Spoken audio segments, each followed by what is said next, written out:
essayer d'aborder un nouveau concept. C'est un concept pas vraiment touché par toutes les classes, notamment ce sont des notions qu'on commence à étudier en licence, en master pour certains. Aujourd'hui, nous allons parler, pas en profondeur, mais juste pour essayer de savoir ce que c'est des processus stochastiques. Alors, c'est quoi un processus stochastique? Du moins, pour la plupart, on a déjà entendu quand même parler des variables aléatoires. Les variables aléatoires, on sait ce que c'est. Ce sont des applications continues, souvent de l'espace probabilisé vers l'espace mesurable. Donc, si on peut donc définir une variable aléatoire, alors je peux vous assurer qu'on peut aussi définir ce que c'est qu'un processus stochastique. Mais bien sûr, il y a des propriétés qui vont s'ajouter. Parce qu'en fait, la stochastique, ici, étudie généralement le concept aléatoire, mais basé sur le temps. On s'appuie beaucoup plus sur le temps. Donc, au départ, on va supposer qu'on a oméga fp, n'est-ce pas, ceci, un espace probabilisé. Un espace probabilisé. Oméga, c'est supposé être l'univers, qu'on voit depuis la classe de terminale, dans la théorie des probabilités. F, c'est la sigma algèbre des parties d'oméga. Et P, c'est tout simplement l'application probabilité, ou la fonction probabilité. C'est une mesure en fait. On va expliquer cela dans d'autres vidéos. Alors, si j'ai un espace probabilisé, je peux avoir E, par exemple, comme celui-ci, un ensemble non vide. Alors, avec cette propriété, E muni, je peux munir E donc d'une signe de sigma algèbre epsilon. Et j'obtiens un espace mesurable. Un espace mesurable, cette fois-ci. Ok. C'est quoi donc un processus stochastique? Pour définir un processus stochastique, j'ai besoin de définir T, soit une partie de M, soit une partie de R, et ainsi de suite. Mais généralement, T est beaucoup plus pris comme R+, généralement. Voilà une partie de R+. C'est l'espace des indices. Voilà l'ensemble des indices, on peut dire comme ça. L'ensemble des indices. C'est des indices de temps, en réalité. Pourquoi le temps? Parce qu'en réalité, on veut parler déjà des processus stochastiques. Un processus stochastique, c'est simplement une collection de variables aléatoires. Donc, un processus stochastique, de manière simple, est une collection de variables aléatoires. On va aller crescendo dans cette définition. On ne va pas aller de manière brusque, on va aller au fur et à mesure. Donc, c'est-à-dire que si j'ai une variable aléatoire x, je l'indexe simplement par le temps et je regarde ce temps-là dans tout t. Ceci est un processus stochastique.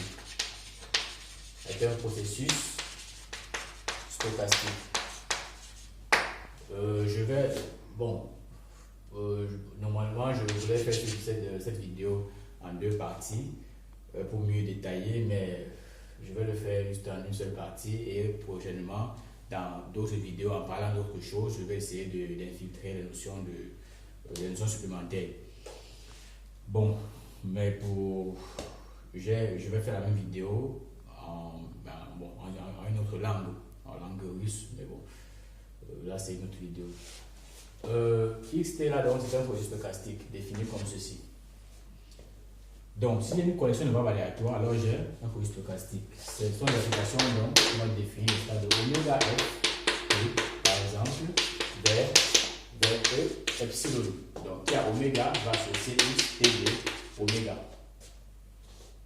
On peut vraiment dire de oméga vers E simplement.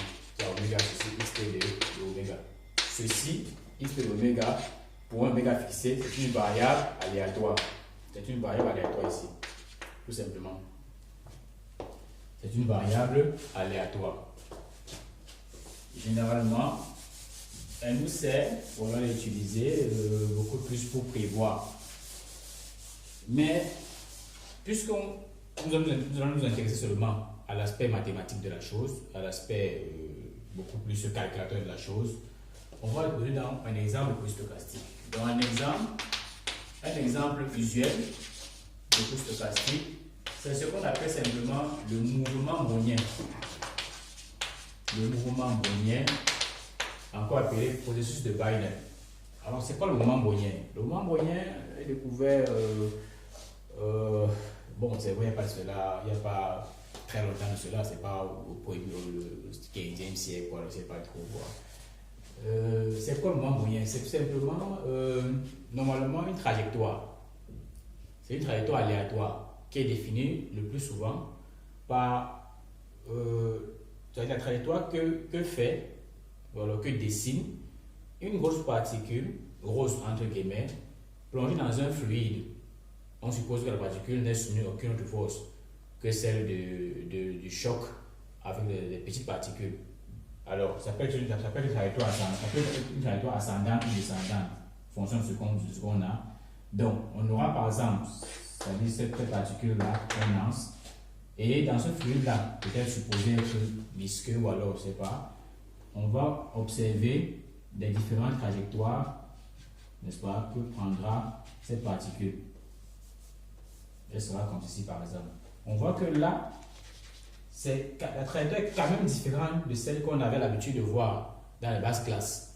Ou lorsqu'on étudiait la poussée d'Archimède, on avait généralement un solide qu'on plongeait qui allait en ligne rectiligne, par exemple, qui allait en ligne rectiligne et puis remontait peut-être par sous l'action de la poussée d'Archimède, remonter et ainsi de suite. Donc là, on voit que la trajectoire elle est bien particulière. Elle est bien particulière. C'est une trajectoire supposée être aléatoire. C'est-à-dire qu'on ne sait pas, on se passe à un instant T, on ne sait vraiment pas où, à l'instant T plus 1, où sera en fait la particule. On ne sait pas où elle sera. Donc c'est pour ça qu'ici, on est tenté donc de faire beaucoup plus des estimations, de faire beaucoup plus le calcul des espérances mathématiques, des moyennes, pour essayer de contrôler cette notion aléatoire qu'est la stochastique. Donc l'un des outils les plus utilisés sera l'espérance et après peut-être la variance, la dispersion, on va les utiliser beaucoup plus. Et elles seront même plus que ça, sont des espérances conditionnelles qui sont encore des variables aléatoires et ainsi de suite. Donc, le mouvement moyen c'est donc un processus stochastique, n'est-ce pas? Le mouvement moyen BT, je peux le définir comme ici. Un processus stochastique, bon, dans ce cas, je vais supposer par exemple que T c'est R plus 1, dans le premier cas, pour essayer de mieux expliquer. C'est un processus stochastique, n'est-ce pas, qui vérifie trois propriétés. Si je suppose que c'est un processus stochastique partant de 0, alors forcément B0 égale à 0 égale à 0. On va supposer à part de 0, donc B0 c'est 0. Mais bon, ce n'est pas une propriété en tant que telle, elle dépend du lecteur, dépend de celui qui écrit. Donc, la première propriété, c'est l'accroissement indépendant. Donc, elle vérifie l'accroissement indépendant. L'accroissement indépendant. C'est ça. L'accroissement indépendant dit quoi? La propriété de l'accroissement indépendant dit en fait que ce que j'ai eu, c'est-à-dire la croissance que j'ai eue au préalable derrière est indépendante de celle que j'aurai devant. Donc, c'est-à-dire en fait que pour quel que soit, n'est-ce pas, PS, qu'on va prendre dans R+, B, T, moins BS, ça c'est de manière générale, sera indépendant à BU. Bien sûr, U ici, ça va faire que S. On peut contracter cela, c'est-à-dire de manière contractée, c'est ça. Mais si on ne peut pas contracter, on peut simplement dire quel que soit donc T1, T2, ainsi de suite, de telle sorte que T1, ça va faire que T2, faire que T3, faire que, ainsi de suite, Tn, on aura Btn moins Btn moins 1, indépendant à Btn moins 1, moins Btn moins 2, indépendant, ainsi de suite, à Btn moins Bt0. Bt moins Bt0. Si on suppose que Bt0, on suppose que T0 c'est 0, alors on aura B0 qui sera simplement 0, parce qu'on suppose généralement que B0 c'est 0. Donc, mon moyen suppose généralement que ça part de 0, généralement. Donc, il sera indépendant à B1. on aura ça comme première propriété. Parce que là, en fait, c'est ci, et là, c'est une forme d'équivalence. Donc, en deuxième propriété, on verra que, en réalité, il y a un accroissement gaussien dans cette chose-là. N'est-ce pas? Il y a un accroissement gaussien. C'est-à-dire en fait que pour quel que soit, n'est-ce pas, TS vivant dans T, ou dans R+, tel que S soit plus grand que T, BT, n'est-ce pas, moins BS, suit une loi normale de paramètre 0 T moins S. Le paramètre 0 T moins S. 0, c'est l'espérance, T moins S, c'est simplement son écart type, on peut dire comme ça. Ou alors sa variance. Parce qu'il y a une relation entre l'écart type et la variance, une équation assez étroite. La variance, c'est le carré de l'écart type. Et on verra bien plus tard, par exemple, on va vous montrer, on va utiliser que l'espérance du mouvement brownien en T, c'est exactement 0. Et que la variance, n'est-ce pas, du mouvement brownien, voilà, c'est T. On va essayer d'exploiter cela. Donc, et comme deuxième propriété, la continuité. Le mouvement brownien est continu. DT est continu. Donc, le mouvement brownien est continu. Cette deuxième propriété-ci est une des propriétés les plus compliquées à démontrer dans le domaine de l'aléatoire. Montrer que le mouvement brownien est continu. Certes, schématiquement, on voit généralement qu'il est continu. Parce que c'est un schéma généralement qui est de cette forme-ci. Généralement, c'est cette forme. C'est-à-dire, là j'ai T, là j'ai BT, et on voit bien qu'il est continu. Mais en remarque, il n'est différenciable à aucun de ces points. C'est l'une de ces particularités qui donne du fil à retordre généralement dans les calculs. Le brownien n'est différenciable à aucun de ces points, il n'est pas différenciable, mais il est continu. Ok. On va continuer donc, ayant donc eu, voilà, ayant défini de manière simple ce que c'est le mouvement brownien, on va parler de la filtration. Pour parler en fait des mouvements browniens, du moins de l'univers stochastique, pour essayer d'avoir de très bons calculs intérieurs, l'espace qu'on utilise doit généralement être un espace probabilisé filtré. C'est-à-dire qu'on doit mettre en exergue la notion de filtration. C'est quoi la filtration? La filtration, comment je vais dire, techniquement, c'est un ensemble d'informations. C'est avoir les informations jusqu'à un certain rang. C'est-à-dire j'ai les informations, si je m'appelle ma filtration FT, alors c'est avoir l'information jusqu'à l'instant T. C'est toute l'information que j'ai de 0 jusqu'à T, tout simplement. Donc une filtration FT, définie comme ici, est une famille croissante. C'est croissant au sens de l'inclusion. Au sens de l'inclusion. Une famille croissante de sous-sigma algèbre.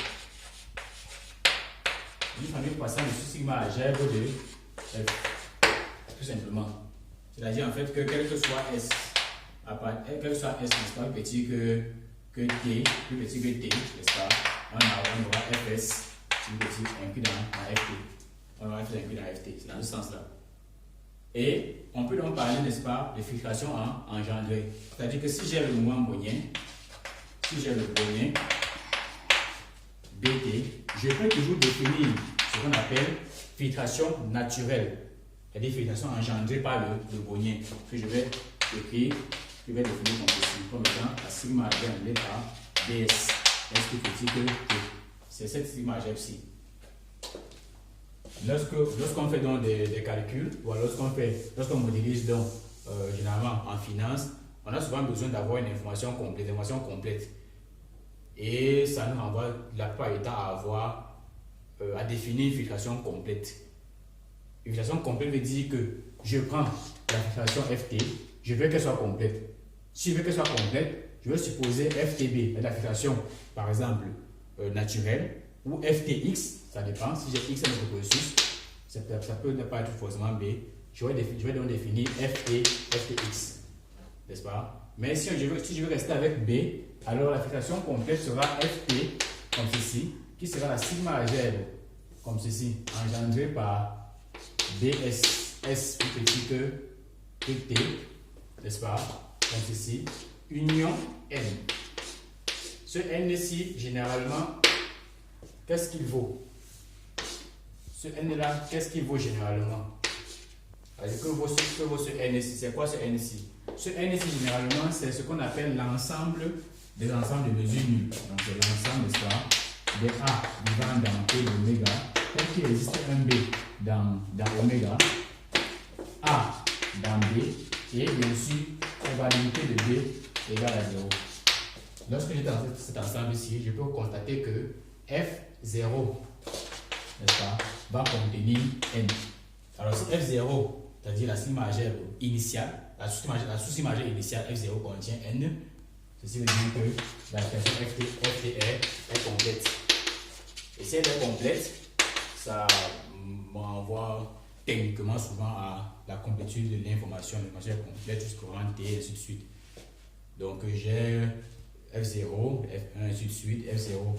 J'ai une sous-famille de sous-cibles majeures croissantes. F0 sera la F1, sera la F2, ainsi de suite. Donc ce que j'aurai ici à 0, je l'aurai ici à Ft. Simplement.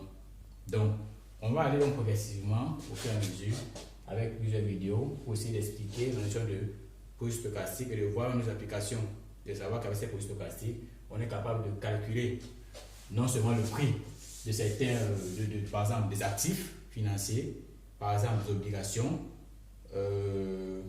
même des actions aussi. Donc, avec juste les dynamiques, c'est-à-dire par exemple les dynamiques de la forme dxt égale à alpha, n'est-ce pas? Ou alors égale à xt alpha dt plus bêta d dt. On va savoir comment gérer ce type d'équation-ci.